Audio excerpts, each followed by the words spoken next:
আমি বন্ধুরা কাঁচা টমেটো সর্ষে পোস্ত দিয়ে ভোলা মাছের ঝাল রান্না করছি। দেখো কাঁচা টমেটো, তার সঙ্গে একটু পেঁয়াজ ভেজে নিচ্ছি, আর তারপরে সর্ষে পোস্ত দিয়ে ভোলা মাছের ঝালটা করবো। দেখো ভোলা মাছগুলো আমি ভেজে রেখে দিয়েছি, আর এখানে সর্ষে পোস্ত, চারমগজ, সাদা তিল সব গুঁড়ো করে রাখি আমি ঘরে, সেটাই আমি গরম জলে ভিজিয়ে রেখে দিয়েছি। নুন, হলুদ, তারপরে তোমার শুকনো লঙ্কার গুঁড়ো, কাঁচা লঙ্কার পেস্ট সব দিয়ে আমি গুলে রেখেছি জলে। এবার আমি টমেটো আর পেঁয়াজটাকে আগে ভালো করে ভেজে নিই, তারপরে আমি মশলাটা দেব।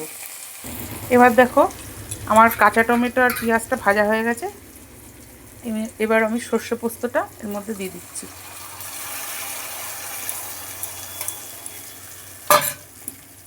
সর্ষে পোস্তটা দিয়ে দিলাম। এবার খানিকক্ষণ নাড়াচাড়া করে তারপরে জল ঢেলে দেবো। বেশিক্ষণ নাড়বো না সর্ষে পোস্ত, কেন তিতো সর্ষে দেওয়া আছে তো, তিতো লাগবে বেশি নাড়াচাড়া করলে পরে। তা খানিকক্ষণ নেড়ে চেড়ে তারপরে আমি জল দিয়ে দিচ্ছি। বন্ধুরা সর্ষে পোস্তটা আমার নাড়া হয়ে গেছে, এবার আমি জল দিয়ে দিচ্ছি, আর 4টে কাঁচা লঙ্কা আমি ঝোলের মধ্যে দিয়ে দিয়েছি। গ্যাসটাকে বাড়িয়ে দিলাম। এবার পরিমাণ মতন জল দিয়ে দিলাম, কেন বেশি তো পাতলা হবে না, ওই জন্য অল্প করে জলটা দিলাম। এবার দিয়ে দিচ্ছি ধনে পাতা কুচিয়ে রেখেছি, ধনে পাতাগুলো দিয়ে দিচ্ছি।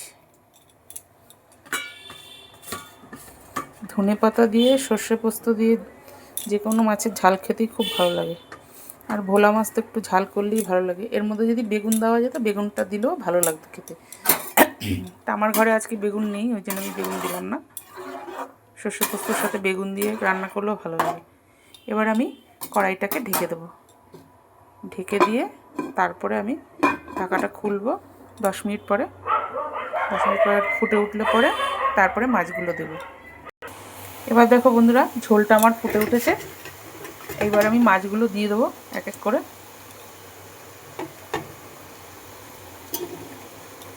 ভোলা মাছগুলো ঝোলের মধ্যে এক এক করে দিয়ে দিচ্ছি সাজিয়ে।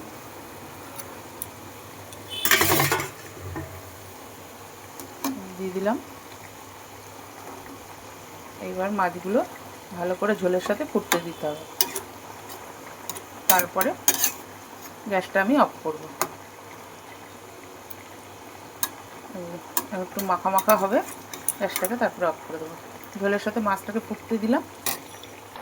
দেখো বন্ধুরা আমার ঝোল প্রায় হয়ে গেছে।